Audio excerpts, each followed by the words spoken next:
Hi YouTube, and this is JTrain997 back with another figure review. This time my G.I. Joe, The Rise of Cobra, Ice Viper from the Arctic Assault.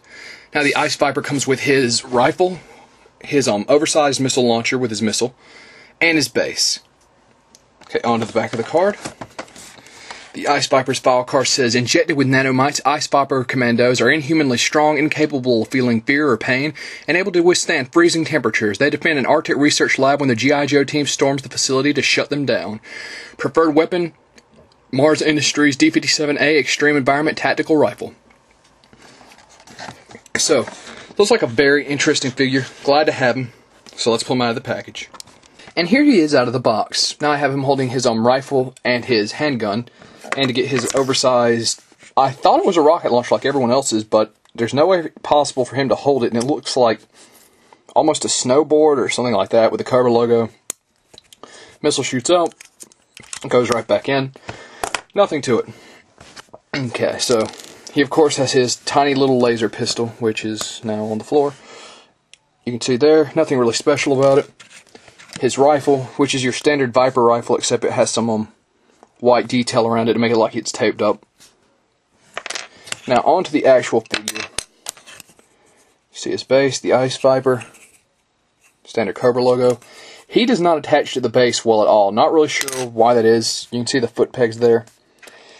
The articulation on this figure is absolutely atrocious.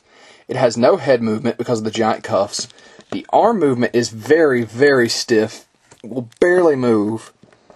It moves fine at the shoulder, elbow, and there's no wrist joint.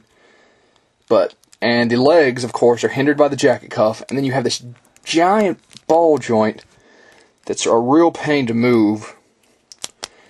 Of course, it looks like you can pull the parka or whatever this is off, but that looks like it'll be an absolute nightmare to get on and off, so I'm just leaving it on. So, overall, a fairly short review. His visor doesn't come up either.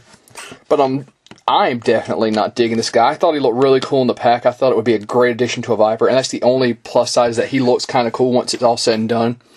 No weapon storage, horrible articulation, doesn't connect to the base well. I'm giving this guy a 5.5 out of 10.